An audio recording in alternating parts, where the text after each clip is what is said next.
Ports open.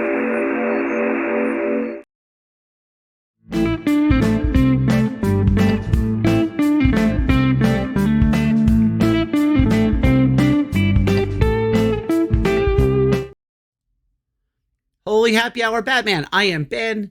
I am an Episcopal priest and co-founder of the All Ports Open Network. And on this show, I am joined by heroes of the gaming and geek world to talk about life, faith, spirituality, game design philosophy, and other geeky things.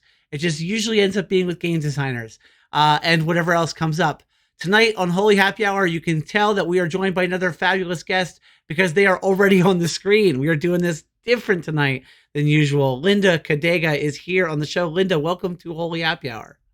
Hello. Very excited to be here. Thank you for joining me. Thank you for having me. Absolutely. Of course. It's my pleasure. It's my pleasure. So again, if folks are just joining, I just did like a special half-hour pre-show of Holy Happy Hour. I did the stuff I usually do before I bring the guest on. And usually someone like Linda would have to be sitting there just sort of listening to the pre-show, like in this digital green space. You were spared all of that. You didn't have to sit there and listen to me do my spiel. Just jump right in tonight. I'm sure it's great. I regret it already. Well, I usually do like a cocktail introduction, and the one thing I didn't do, so hopefully you're not offended. I usually have a cocktail inspired by the guest because I did a little bit of I know I didn't do one tonight because what I did was I did a cocktail about a game we're going to be bringing to itch funding soon from Apon Games called the Hard Lessons. So I did a Hard Lessons cocktail. Yeah. You know what? I accept that. That's fine. Yeah. I don't have a game coming out soon, so there you go. Makes sense. Well, if you do, you can come back on the show, right? And you can talk to us about it. And then we'll do a cocktail inspired by it. Sounds great. Yeah. Awesome. Down. Awesome. So if you want to check that out, and people who are watching, if you watching this and you missed it, check that out. It's probably on Twitch as a VOD, and it's on YouTube. You can watch now. So we're gonna skip all of that stuff, and we're just gonna go ahead and get to know Linda a little bit. So as you said, you don't have a game coming out, which people don't always have a game coming out when they join the show. Sometimes it's just fun to come on and chat. Yeah, and I've recently started a new job at IO9 where I'm covering tabletop role-playing games pretty extensively. Certainly not the only person on the beat, but sure, one of the point people, without a doubt. So unfortunately, there's definitely a very different hat you sort of have to put on when you are a journalist in a very, very small, like super community-oriented space. And then when you are trying to create products in that space. Yeah, well, I thought we'd probably navigating that line. I thought we'd probably dig into that a little bit. Besides doing that, because I think didn't you start that? I think you started that after we even talked about having you on the show. Yeah, I think. Yep.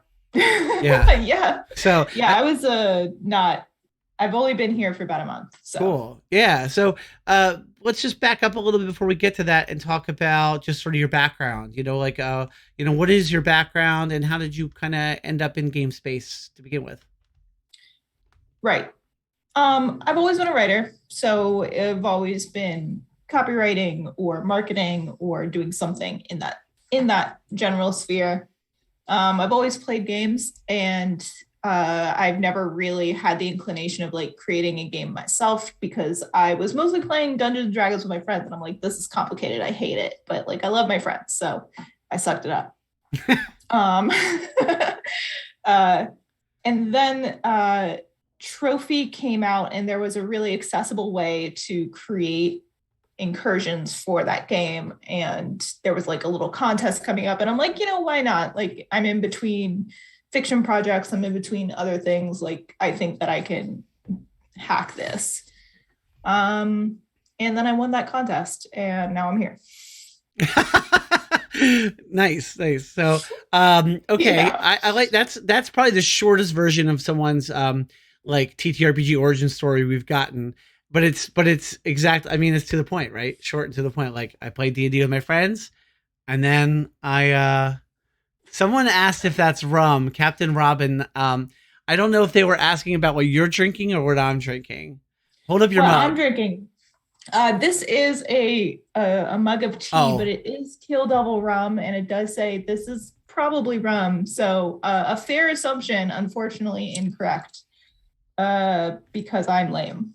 well, no, no. It's perfectly accessible. And I didn't mean accessible. I meant acceptable. It's Lent, and I don't drink during Lent, so I am drinking water. But Mm. the cocktails that we did before the show and the pre-show, Captain Robin, uh, we did in the pre-show. We did two cocktails. One was called a hard lesson. The other one was called after a hard lesson. Both of them could have rum. The first one I left it the spirit optional. You could choose your spirit, right?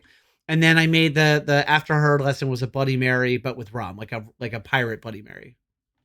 I do want to say, for the record, Yeah, Captain Robin is very likely my mother.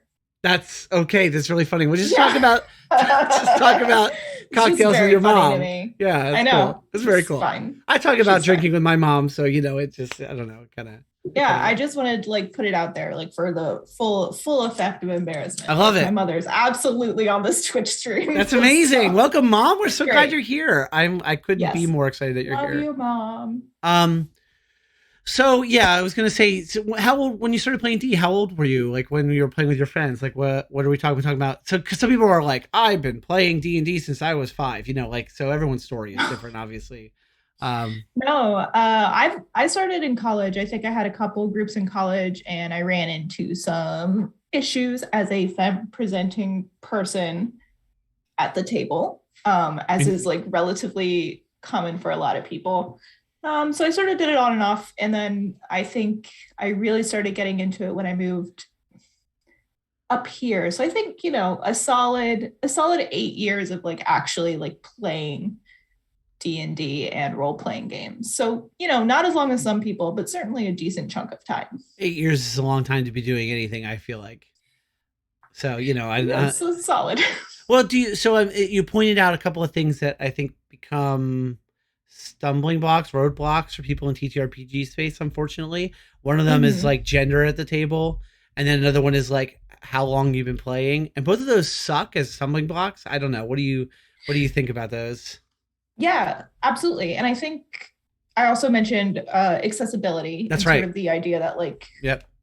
you have to pay 50 to $100 to like get the stuff. Yeah.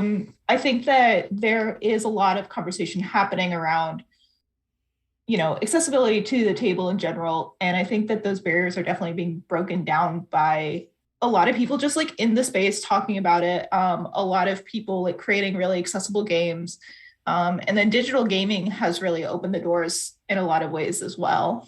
And then of course 5 years ago with the Adventure Zone like just blowing up the spot, and Critical Role blowing Yeah. up soon after, I think that accessibility in gaming has only gotten better and Yeah. better, and has like exponentially gotten better over the past 5 years specifically. It's an interesting 5 years that nobody could have predicted, right? Like I don't think anybody could have possibly. Sometimes I say on the show that if you had told me 10 years ago we would be in like a heyday of sorts for you know TTRPGs and D&D specifically, even especially that part. I don't think I would have suspected 10, 15 years ago we'd be in a Right. D&D renaissance. Yeah, and I mean, I can't really speak to the culture 10 years ago in general, but definitely going from 4E and then having Yeah. that 5E update Yeah. really changed the game in a lot of ways for a lot of different reasons. And I think that Wizards of the Coast has been working very hard to convince everybody that they're as progressive as they think they are. you Really working very hard. yes, absolutely. And then on top of that, you have, I don't think anybody could have predicted the Critical Role effect or the popularity of No. like actual plays. And then on top of that, even there's the pandemic effect, right? So I think like Yeah. there's like a perfect storm of all of these things coming together uh to like create a new environment of lower, like more accessible, more available Mhm. I don't know, RPG, and plus people are silent, and there's itch.io, there's like all these Right. Kickstarter, like all that kind of coming together at the same time, so that there's like more people making games ever and playing games ever. It's really a new ecosystem. Yeah. It's really completely rewritten the rules. Specifically, again, I think we can really point to like 5 years ago as kind of the flashpoint, 5e, and I will say that the Adventure Zone really just kind of did a lot more for D&D at that time than like any other media has done. That was pre Stranger Things. It was really very much something that was very of the moment that no one could have sort of said or in at that time, like this will start the revitalization of D&D. Do you think more so than like Critical Role even, or something like what's that, a Geek and Sundry or something like that? I mean, the biggest thing that I will point to with Adventure Zone is that it predates all of that. Yeah, fair. So that's easy to forget. That's easy for me, like, Yeah. especially as someone that like listened to the Adventure Zone balance arc and stuff. Like that's easy for me to forget. Yeah, I mean that basically Adventure Zone came out almost a month or so after 5e. So the DM, whose name I forget, Griffin. Yeah, Griffin. Yeah. Had to like basically relearn all these rules and was just like, all right, let's do it. But yeah, I think that like they definitely inspired other people, and like Critical Role is probably more impactful at this point. Oh, but yeah. I think that we can't deny that like Adventure Zone like kicked it off in a massive way, and also like showed the viability of actual play podcasts in a way that has like never been done before. Yeah, absolutely. Has definitely been done since, but certainly they were the first. Well, yeah. Do you have feelings about that, like sort of environment of actual plays now? Trillion actual plays and trillion D&D podcasts. You know what? People are having fun. Sounds great. Enjoy yourselves. I don't have the time. Sure. And I make actual play podcasts. So like, I have a personal stake or investment in it. Yeah. Well, let's talk about how you ended up writing then in, specifically about like, how did you end up in journalism? What I mean specifically is how did you end up in ttrpg journalism? Like, where did you take the step from writing, an incursion for Trophy to like doing more designing and then now working as you do for IO9? Yeah, so basically in 2016 or 17, I was kind of changing jobs and I got a full-time position at a magazine as a writer. And sort of being more enmeshed in just the like journalism space, I started cold pitching basically places like Dicebreaker, Polygon, Tor.com, and saying like, I could write about games or books or whatever. Here's my thoughts. And I sort of just started with kind of a side hustle with cultural writing, because that was very, very different from the writing that I was doing for work. So I was like, I have opinions about films and I have thoughts about tabletop role-playing games. Like, don't you want this on your site? So it was just kind of something that I was already doing and that I decided like to continue doing in a more public sphere. And then I was pretty good at it. And I got this job at IO9 where like that I can do that all the time, which is great. Big fan. Yeah, that's awesome. And so how do you feel like it's going so far? Good. I am having a nice time. My editor is great. My union won a fair contract. And I get to, write about basically whatever I want, as long as I also like write about the new Sonic trailer or the Snowpiercer casting. So you take what you can get, which is sort of the nature of like working on a pop culture desk. Yeah. But I am really excited, specifically because I am revitalizing the gaming shelf column, which is where I will be able to actually like really promote and talk about tabletop role-playing games consistently. It's going to be every other week. I'm going to have a creator spotlight. I'm going to feature like news, which is like just new games that are coming out, or so cool. new games that are coming out, new print runs, and then I'm also going to have like a section for like crowdfunding. So it's nice. going to be so it's going to be like, a pretty like short and sweet column, but I'm really excited to get it started because I will be focusing on independent tabletop role-playing games and occasionally a board game because I am a sucker. Why? Because you're a sucker. Just because. Gosh, they're so bulky. They take up so much room. I don't have time to like get a friend group together and play a board game. That's so funny. It's just absurd. It's so funny. And like, it's a very different kind of thing, I think, to write about, honestly. Like, people might be surprised to hear that. They might think, oh, isn't it kind of the same kind of reporting to report on TTRPGs as board games? I think it's a very different beat, honestly. Yeah, it's one of those things where I will likely only have board games as reviews and in like roundups, and I will very rarely be making like cultural commentary about board games. Whereas I think that tabletop role-play games are just like rife for cultural commentary, and I'm just like, I love the discourse. Yeah, there's a lot of discourse. Well, okay, so much. we can kind of I want to talk a little bit more about that. I do want to real quick just say hello because we've got lots of great first-time chatters. So thank you to not just Mom, who we already mentioned, but also Cryptid Megara, and Mr. Trollhands. Welcome to the chat. And I would be remiss if I didn't say thanks to Mosberg, who subscribed and has been subscribed to the channel for 10 months. So thanks, Mosberg, for subscribing. And thanks to all of you for watching and for chatting. So if you have questions for Linda, drop them in the chat and we will try to get to them.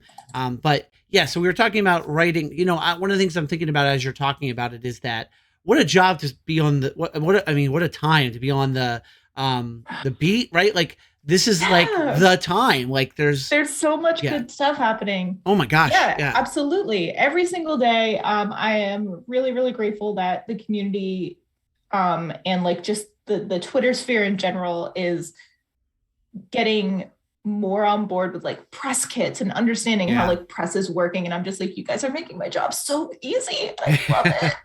Like, thank you. But yeah, like I just got a copy of Monster Care Squad. It's amazing. Oh yeah, so good. I don't know if I know about that yet. I might. Right. I may have. I may. But let's see. Oh, that is a beautiful book. It's. I am going to be a shill for this book. This is actually going to be featured. This is going to be featured on the gaming shelf this week. It'll be like part of the creator spotlight. It's a gorgeous book. Very, very excited. This is by Sandy Pug Games, who also did Orbital. Yeah.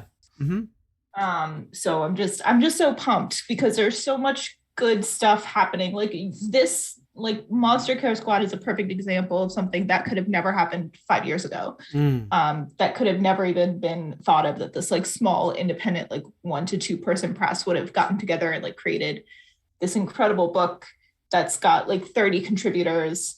That was like independently distributed, that's just going out everywhere, and that people are like talking about it. Like the ecosystem has just expanded so much further and faster than like anyone has really been able to keep up with, which is great. It's wonderful. Like there's just so much cool shit happening all the time.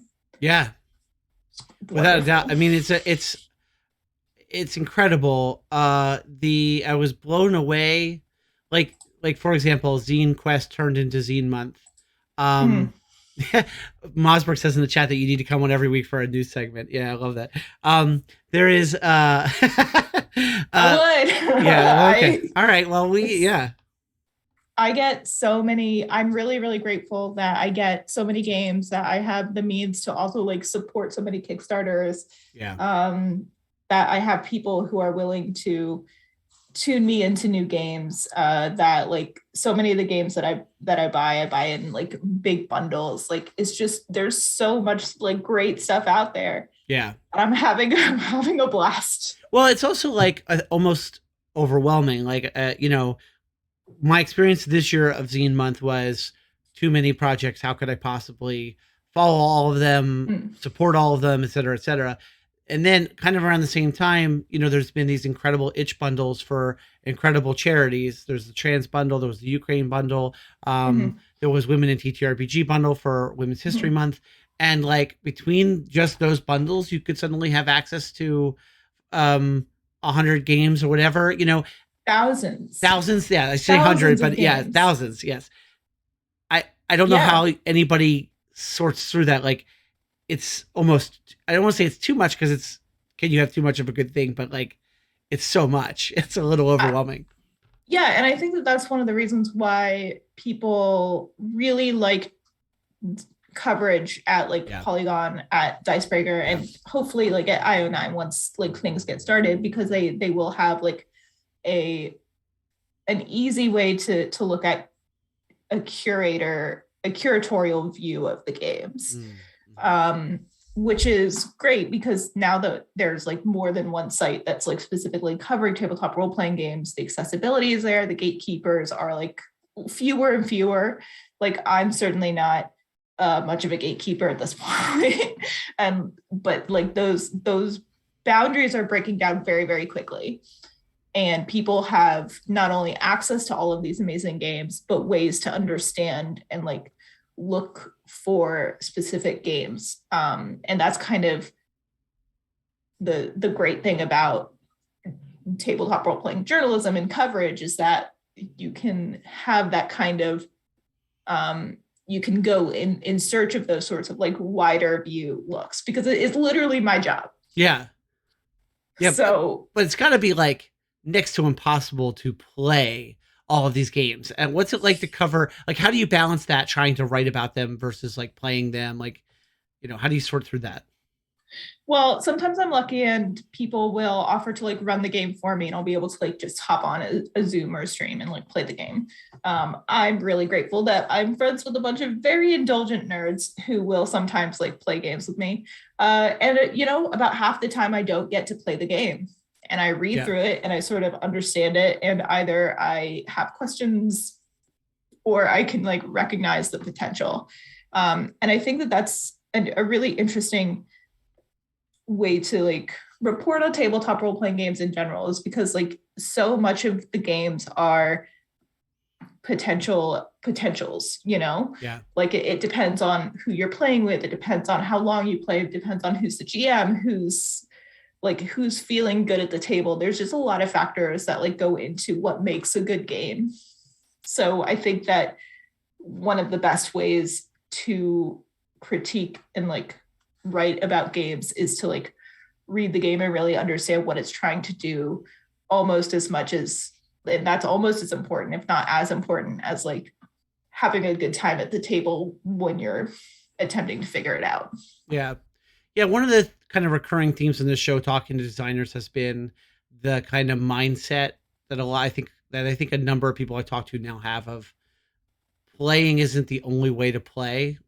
Like people interact with game, like designers that I talk to say that they think of their games as being like, people are going to interact them with different ways. Some people are going to interact with them by actively like playing with their friends. Some are going to interact with them by reading it, and that's kind of its own form of play, is sort of reading through the book, entering into the fictional possibilities of this world through like reading.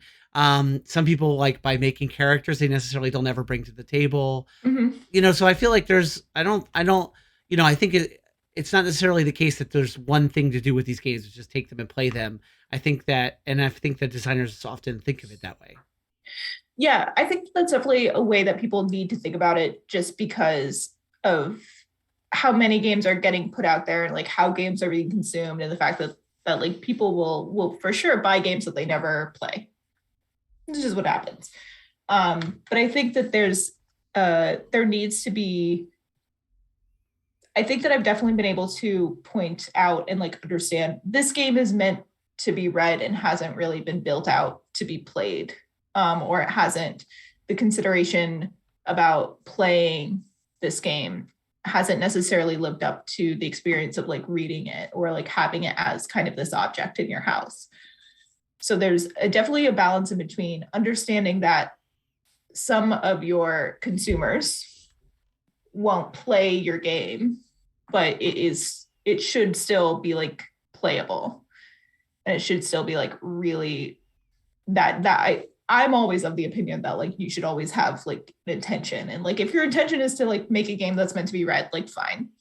But if your intention is to make a game that's meant to be played, that you should do that. Yeah, you should do that. I guess I hadn't thought about it quite in that way before. I definitely think like, it's really interesting. I wonder if it's fair. It might be fair. I'm thinking it may be fair to kind of expect that. Well, it is still a game ultimately, right? So it should be very playable, and that should be its own good experience. But like maybe there are these other ways that I'm afraid to call them secondary ways of interacting, like reading only. I don't mean to make it hierarchical, but at the same time, like I still think there's an expectation that the game itself should probably be good. I don't know. Maybe that's. I haven't thought about it quite like that. Quite like this. Yeah. Yeah. I mean, it's one of those things where you just sort of have to, when you're writing and designing a game, you have to sort of adjust your priorities. Like, is your priority to deliver a beautiful object, or is your priority to deliver like the best game you could possibly create? Or are you thinking like, I want to create a really good game, but not at the expense of like this looking bad? Right. You know? Sure. And I think that that's something that everybody has to deal with at some point, especially with art, where it's like, do I make this consumable or do I make it like aesthetic?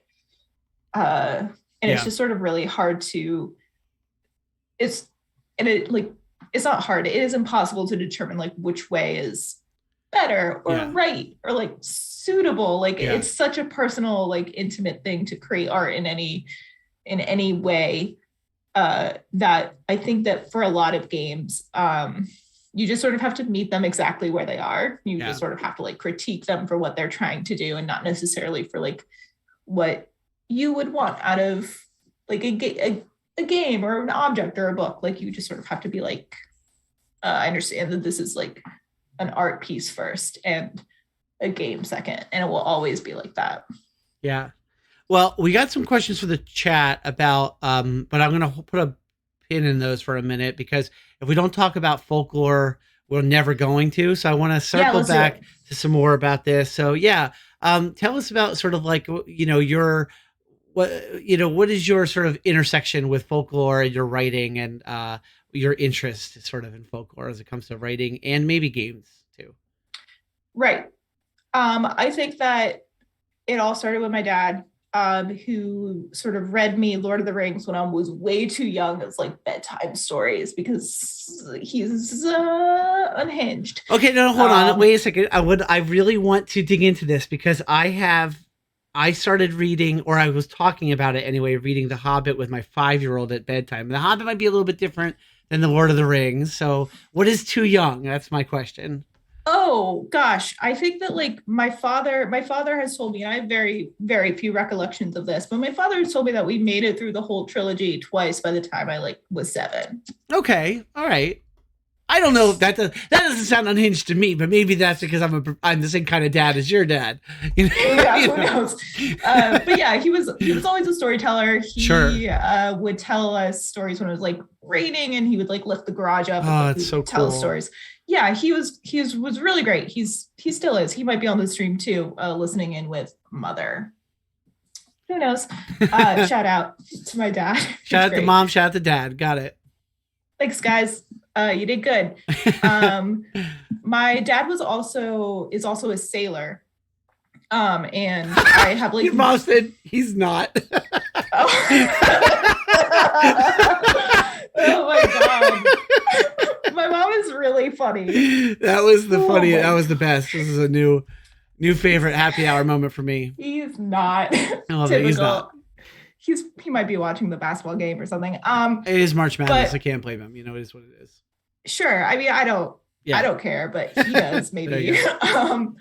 My mom probably cares more than he does. But the point is, my dad is a sailor, and he would often take me and my little brother out on like sailing trips, and we would like go out on this like small like 26, 30-foot boat and like camp out in the middle of a river, and he would like tell ghost stories. So I've always been really into like telling stories with other people, and I was a very avid reader, and a lot of my father's stories were ghost stories and like folklore, folk tales, and he was always also an avid reader.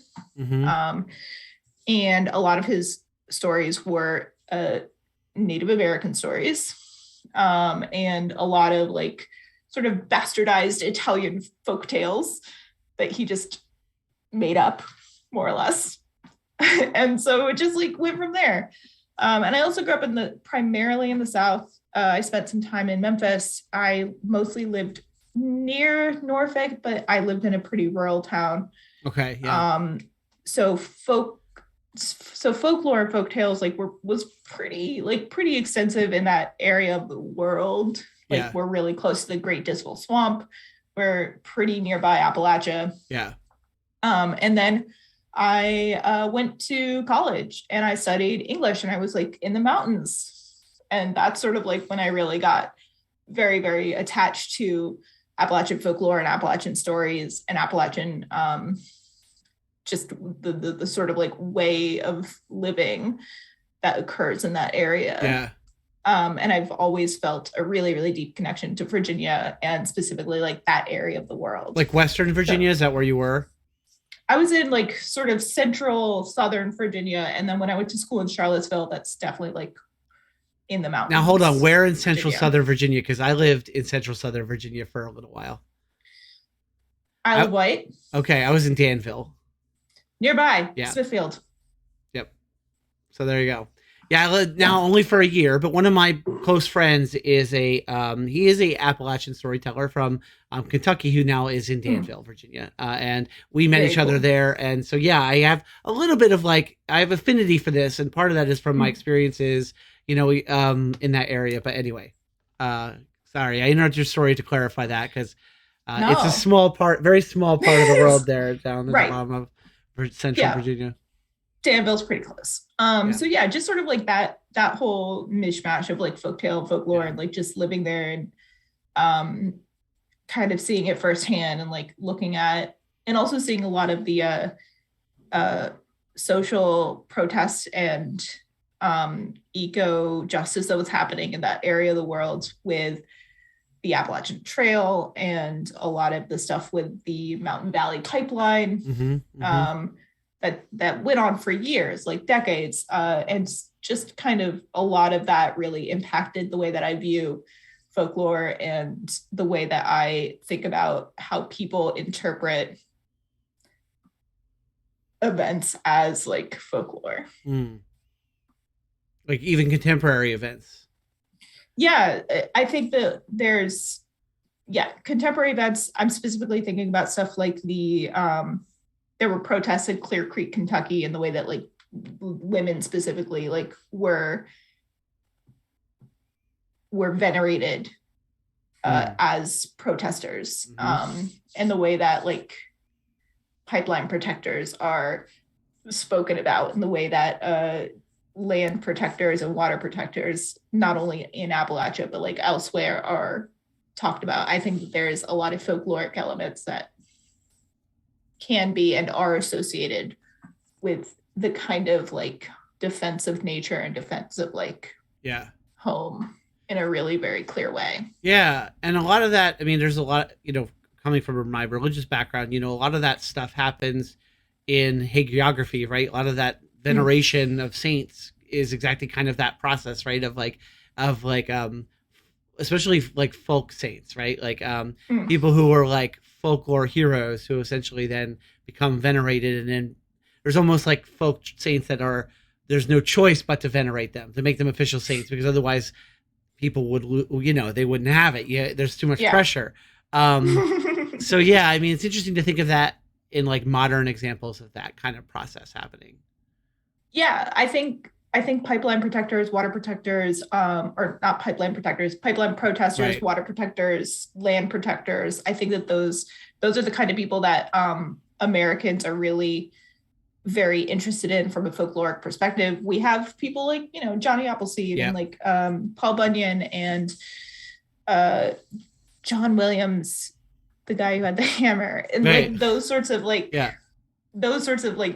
people who are very, very connected to the land and very connected to like an American sense of place, which I feel is something that like we haven't necessarily lost, but we are definitely like rediscovering in very interesting, unique ways. And again, my parents live in the Outer Banks right now, and there's a huge history down there of like women and protesters literally just like standing in front of bulldozers and telling like big developers to fuck off. You know, there's like a huge portion of the Outer Banks that is like a beach now because like one lady was just like, no thank you, we don't want anything here but what's already here. And the way that she like coordinated around that and like defended that land. So I think that there's just like a lot of that ideology, that sort of like history that inspires and informs the way that I think about all folklore and not just like contemporary folklore. Is there like a danger of losing, because so much of that is so rooted in place and location? Is there a danger in such a universal time, a time with so much internet, so much national thinking, so much international thinking, a danger of like losing that because we are less connected to, or potentially less connected to our neighborhood, our little place, our location? I think that's hard to answer, but ultimately I think no, because I think that in addition to like being attached to like the global storytelling world, we will always like be attached to our personal storytelling biomes. And I think that a lot of what people like me are doing and people like totally blank on other people, there are plenty of other people who use folklore in games. I literally wrote a whole article on it. Yeah. But like the people who are doing that are finding ways to share their folklore like with other people and like to utilize the fact that we are so interconnected in order to preserve their own folklore and their own stories, and you know, help other people like develop their own understandings and nuances and like discover other stories.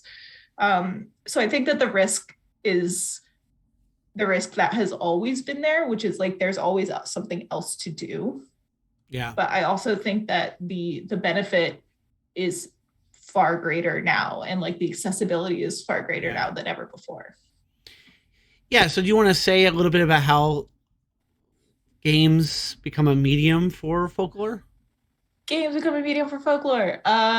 People are inspired by stories and they write games to replay those stories. Same, like, you know, story as old as time. Yeah. I think that, you know, Dungeons and Dragons did not invent dragons. That's a folklore thing. I'm not saying Dungeons and Dragons is like a folkloric retelling, but there's always elements of other people's cultures and identities and thought processes and stories in everything. Like there's no escaping folklore in any piece of medium that you come into contact with any game. I think that like there are very specific examples of people using folklore very deliberately, and I think that there's also very many, like an infinite number of examples of people using folklore just, you know, instinctually. That's interesting. I never thought about D&D quite in that way. It doesn't feel like a folklore game to me. I mean, obviously there are many creatures from folklore that then make their way into the fantasy milieu of D&D. Right. But I definitely like, I'm with you. I don't want to imply that D&D is a folklore game, but I do want to sort of I'm just sort of using it as a very basic example of like, sometimes the inspirations are like so basic that you don't even think about them, but they're there.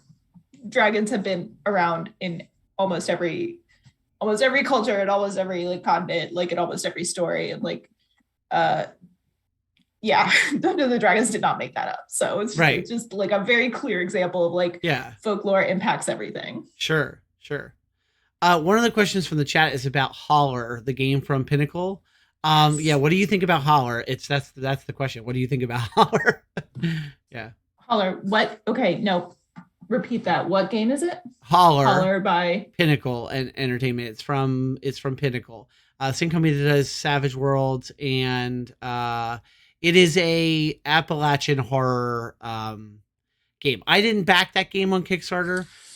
So Hmm. so I know about it. It's an Appalachian horror role playing game. I haven't heard of it either. Sorry. No, it's all good.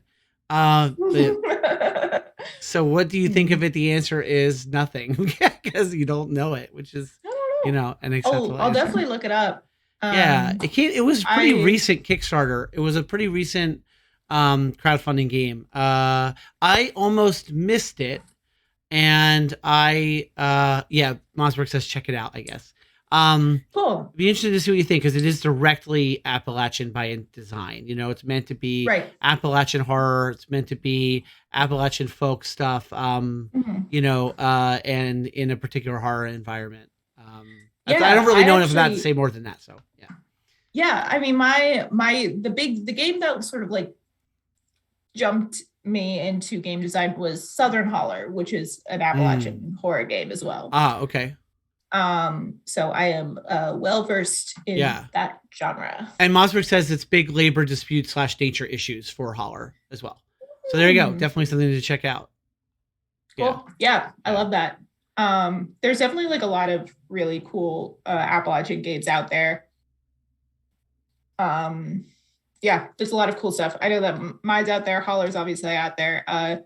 Price of Coal is out there, which again is another one that's like specifically about the Battle of Blair Mountain, West Virginia, most deadly labor event in the United States, if not ever.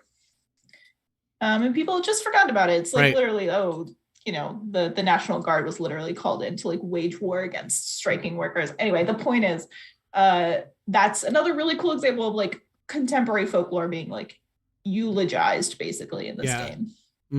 But cool, I will definitely check out Holler. Thanks for the shout. Yeah.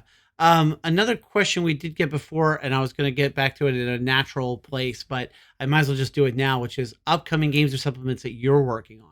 Are there upcoming games or supplements that and you did mention at the beginning of the stream about the challenge of balancing writing for the about games versus writing games. So I don't know how much that'll impact your question, but yeah. Yeah. So my big thing is that I'm trying to make sure that anything that I do is relatively independent and not necessarily attached to other people, like not doing supplements or whatever. The thing that I'm working on a couple things. I need to get back in touch with a couple presses that I was talking to last year who expressed interest, but there are basically 3 things that I'm working on. One is for the Latin America RPG Jam. I'm doing a hack of Pasión de las Pasiones as the Fast and Furious movies. One of my favorite games. As the Fast and the Furious movies, are you kidding me? Listen, it makes so much sense. It's not really about the racing. Yep. It's very dramatic. Yeah. It has a lot of like full-on scale, like emotional moments. It's about family. Like, I don't know how like more direct the parallels are. There you go. That is awesome. I'm a huge fan already. I love Pasión de las Pasiones. It's one of my favorites. It's wonderful. The idea of doing it, I've been honestly kind of yearning for a Fast and the Furious, a good game to be my Fast and the Furious type game. So I'll definitely be looking for that. Yeah, so I'm sort of like working on that on and off. That's the one that's like most immediate. Another one that I started before 2000 or like in the middle of 2019 before the global panini got grilled. Was a game was a Powered by the Apocalypse game about plague doctors in Venice in the 1600s who are basically trying to stop a malevolent evil from like returning to the city. Oh. Yeah, no big deal. Yeah. But like I was doing a ton of research into that area because my father's family like our last name is Codega, which is Venetian, Mhm. like specifically a very Venetian. It's a an occupation name like Fletcher or Smith or Oh, whatever. okay. Yeah, a Codega is someone who you would hire to basically like walk you home after you got super drunk. Oh, cool. Didn't know Yeah. you could pay for those. That's good to know. Yeah, I That's mean, good like to, in Venice, you just get like super lost. But yeah. yeah, so that's what a Codega is. So I was sort of like doing a lot of research into Venice, and I was basing all of these plague doctors that you could play on the tropes of the Commedia dell'arte. So you would be able to like play as like these doctors during Carnival, um, Mm-hmm. because I learned that they all of the doctors basically got together and told the Doge and his nobles, like, hey, you should, like quarantine the city because like Carnival is coming up and Right. like the plague is out there, guys. And the Doge and all the nobles were like, but then we'll lose money. Right. And they opened it and it was a disaster. So you can see why I decided to stop writing that during our No, why? I don't get it. No. Yeah. like our No, it's kind of the most, I think it seems super appropriate to me. Actually, coincidentally, I never really knew anything about Venetian history before the pandemic. But during the pandemic, I fell down a rabbit hole, a deep, deep, deep rabbit hole of watching Okay. history YouTube videos, especially about Venice. I learned a ton about Venetian history. Venetian history is Yeah. so insanely interesting and important. Like, and I didn't know either of those things. Yeah. So Yeah, it's really, really cool. And it's just like such a great setting because at the time, like there were Buddhist temples in Venice. Like it was considered like a sign of like wealth if you had a mosque and a temple and a synagogue. It was just like, look at all these people who are here who are giving us money. Right, exactly. So it was like, not progressive, but certainly capitalist. But the point is, like, I stopped writing that, but I think that the timing's a little bit better for me to get back to that and figure out exactly how to write it and where to publish it. But that's a Powered by the Apocalypse game. It's called a murder of ravens, maybe. I don't know, something like that. I forgot. It's in my Google Drive. I don't have to remember everything. Yeah, of course. That's what Google Drives are for. Yeah. Truly. And so those are the two. And then the other one that I'm working on that is probably the most finished is a belonging outside belonging game. Mm-hmm. That is oh boy. It's a farce. It's a historical royal farce inspired by stuff like The Great and The Favorite and Versailles and The Tudors and The Borgias and just like all of these shows that show like how absurd and ridiculous royalty is. And so it's a belonging outside belonging game where like everyone gets, how in belonging outside belonging, everyone has like those 4 things that you sort of pass around. The like monarch is going to be one of those things that everybody plays. And it's about all of the people like at court surrounding this monarch and like, all of the absurd, ridiculous things. Yeah, so yes, I really hope it'll be good. I am really working very hard on it and being very considerate about it because making games funny is hard. Mm-hmm. And making comedy games specifically, especially when you are doing more than just like a couple pages, it's like, this is just a joke game. It's like a lyric game. It's just for fun. Is not super easy. So like trying to figure out how to make comedy and satire a part of the game itself and not just a naturally occurring side effect has been an interesting writing journey. Yeah. So those are the 3 things that I'm working on. Yeah, that's interesting that you say that. So one of the games that I have written but not published, but it's in playtest, we've been playtesting it, is a comedy game. It's a Questlandia SRD game called Bizlandia. It's like the Office, but it's like the Office but an RPG. So it's amazing. Like you use because it's a Questlandia SRD game. You create a company that you all work for, and then you play out scenes that are meant to be absurd and funny and make fun of make fun of corporate atmospheres and working for companies and all those things. And Oh boy. but like while you're talking about the challenge of writing comedy, I thought, because I don't think I'm a particularly funny person. I think the game is hilarious. Like I've laughed. There are a few times I've laughed as hard as I laughed playtesting that game. Mhm. I don't take any.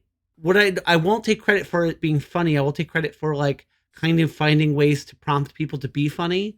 So I think Right. that's sort of like what I discovered doing it.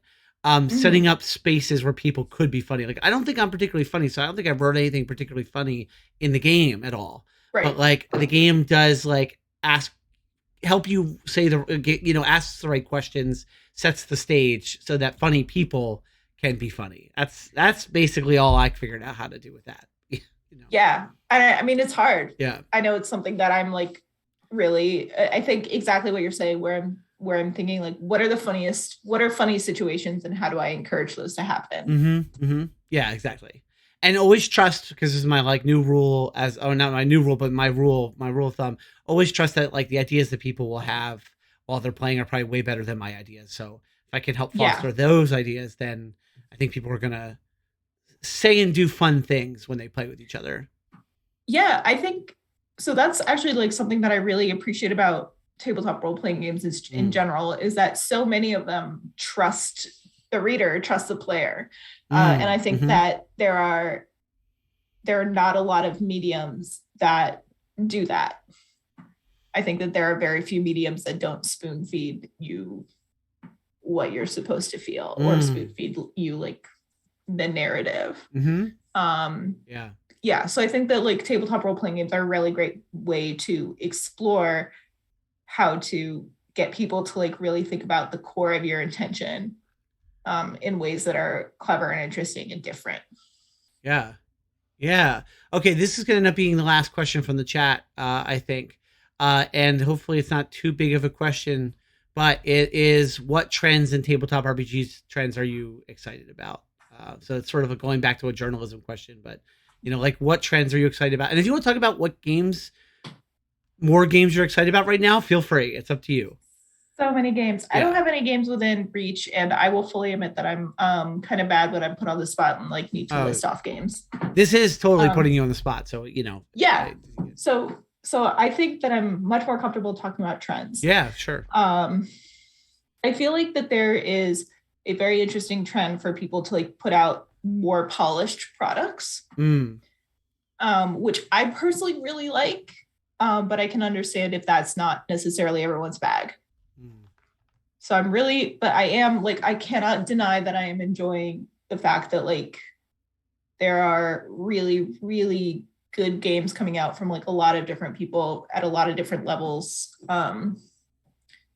And I think that's really exciting to see small presses operating at that capacity.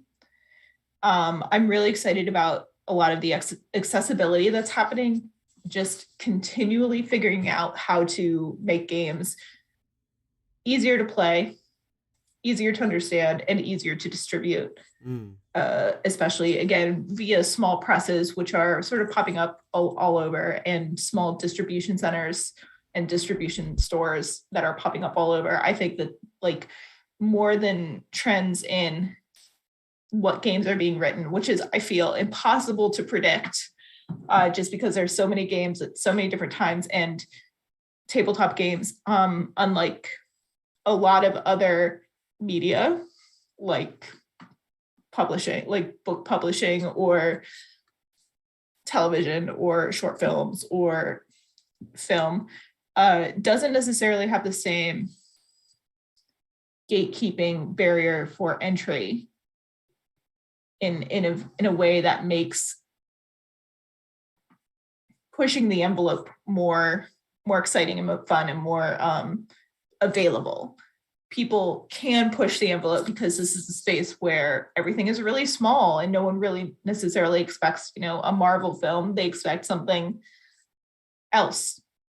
And they like designers are able to push the envelope in really interesting, wonderful, like boundary breaking ways, and are able to publish games that are likewise very progressive and boundary breaking and interesting, and like talk about things without necessarily talking about them. So I think that overall, that's like a super long way to say that. Like overall, I'm just really excited about the way that game accessibility and understandings are developing alongside distribution.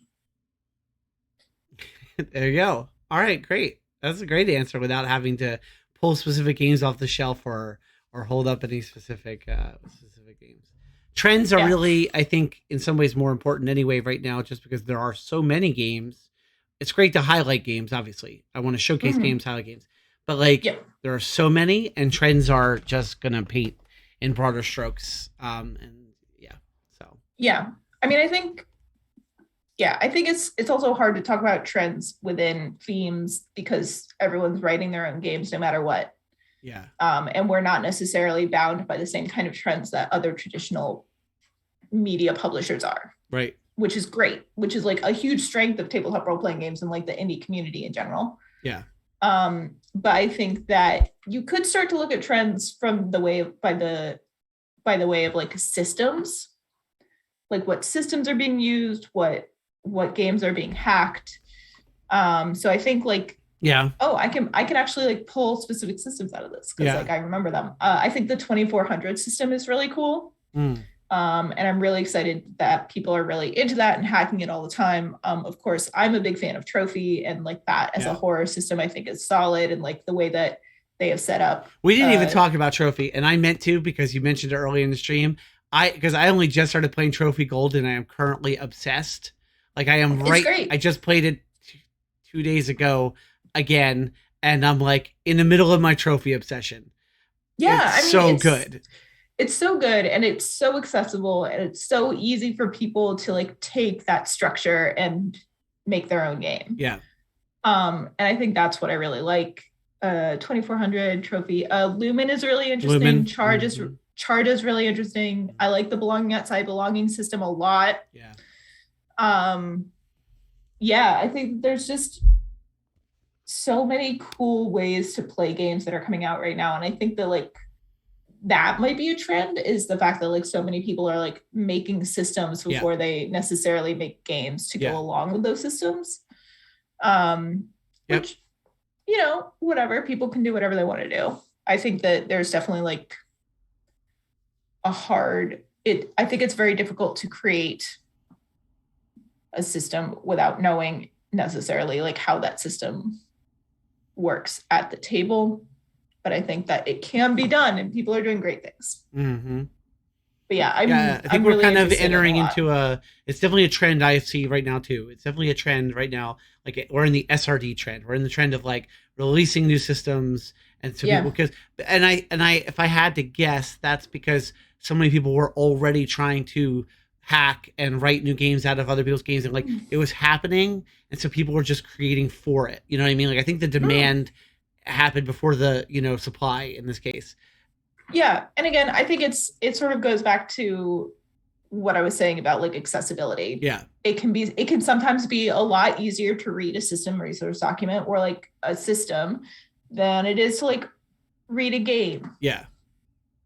And maybe that's, what people are intending and what people are thinking about when they make systems instead of games. I also wonder if it's not a pandemic era thing too, because people are like in an environment where maybe they are finding they have time to like need a creative outlet, and like they are wanting to create and write places and write worlds and get that creative outlet out. And so, they're wanting to take some system and then create with it. And I don't know. So maybe it's just like, there's a lot of creative energy to make new things going on. I don't know.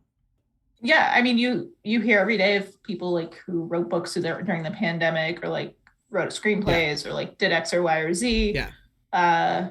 So I think it's natural that like tabletop role-playing games are experiencing some of that creative outpouring as well. Yeah, I don't know. All interesting things to notice as they're happening. They're happening right now, so it's hard to put a finger on them, right? With hindsight, we'll look back on this period and we'll be like, whoa. Because like you said, this is 5 years is a very crazy time for this industry. So like Yeah, we are very much in it right now. Yeah. Yeah, I mean, itch wasn't around 5 years ago. Like big players in the game right now weren't around 5 years ago. I know that Jay's only been designing for like 3 years. That's crazy. Which is bonkers, but it's one of those things like a lot of people have only been doing this like 3 or 4 years, which is great, but it's also a really incredible period, like you said, of growth and expansion and experimentation and like utter chaos, like beautiful, destructive, universal chaos. But yeah, I think the fact that like, Sandy Pug Press wasn't around 5 years ago. Gila RPGs wasn't around 5 years ago. All of like, Lasers and Feelings wasn't around 5 years ago. Oh, it's really funny. I just realized that our All Ports Open network, my own network, was founded 5 years ago. As you were saying this, I'm like, when did we start? It was 5 years ago. It's weird, right? It's like a weird thing that there's like this time period that suddenly all this.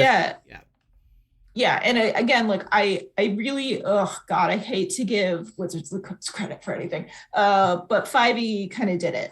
5e kickstarted a lot of people in like a larger sphere that like kickstarted other people that sort of like brought more people into the hobby. And I will not credit Wizards of the Coast for much, because I think that a lot of Wizards of the Coast and D&D marketing and whatever is just focused on like making new D&D fans and not necessarily on making like new definitely TTRPG fans. Oh yeah, without which a doubt. Is fine. That's the business, but like whatever. When you're in the business of wanting people to see them as being synonymous, you're not going to care so much if you're creating TTRPG fans. You're just gonna, because it doesn't matter to you. All you need for them is to be D&D fans. In fact, it's better if they just think that's the only one that there is. Like, and you to know your what? Advantage. Wizards of the Coast is a massive multi-billion-dollar company. They can do whatever they want. But it is really hard to deny the impact that 5e had on the smaller ecosystems and jumpstarting a lot of what has come about afterwards. Yeah, without a doubt. I just going to do one last little shout out here because Mosberg just used one of the little what do they call them in Twitch? Like one of the little emoji things. That's my face, but it's like my face. It's the one of my face, but it looks like it's the or thoughtful beard stroking type or chin stroking type one, which I didn't. I guess he must have made it because I didn't even know that was a thing. But it is indeed my face. Anyway, Linda, thank you so much for taking the time to come on the show. Can you tell people like where they can find your writing and anything you want to plug? Any kind of writing, anything you want to plug is great.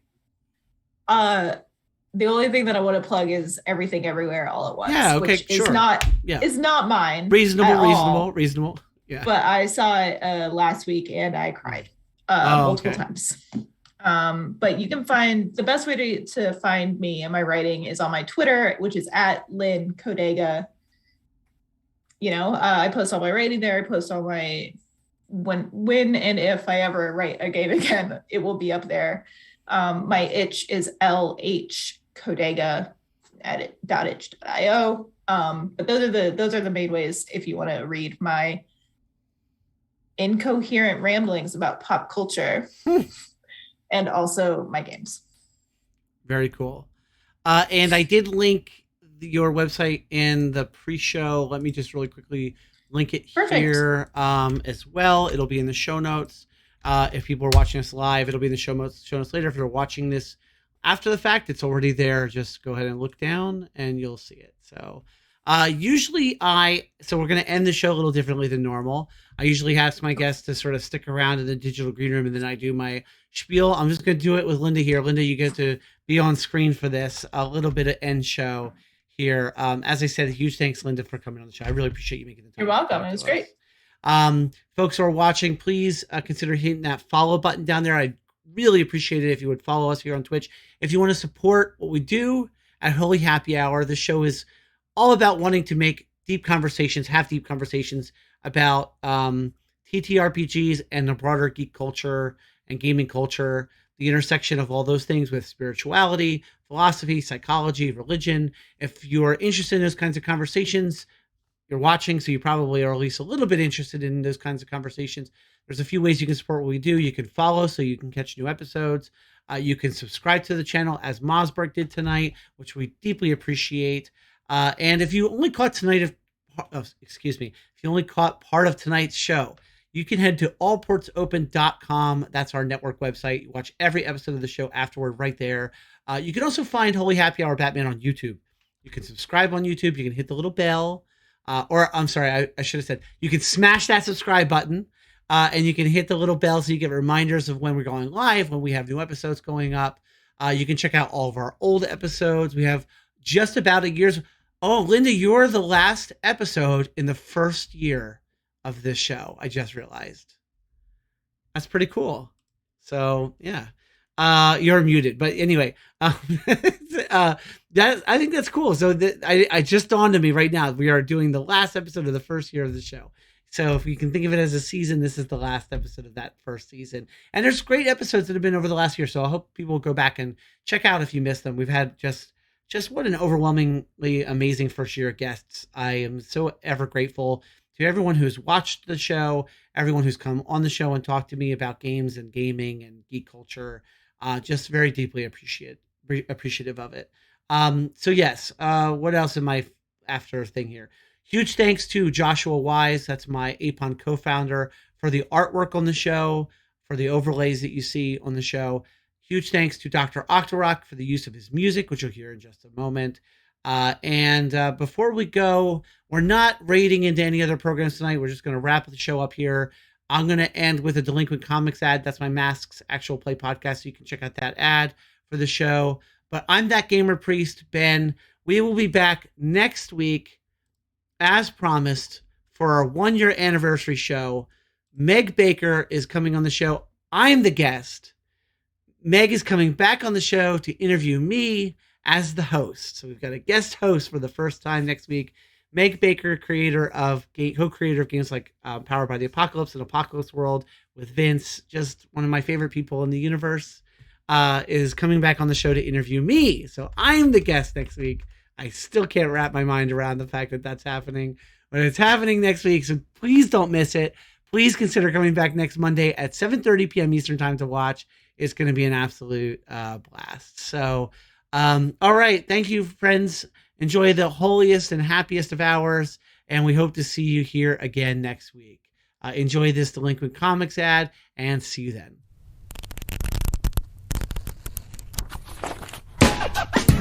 Calling all citizens of Halcyon City. The newest generation of heroes are now painting the pages of Delinquent Comics, a Masks new generation actual play podcast. Complete back issues are available now on allportsopen.com, Spotify, iTunes, or wherever podcasts are found.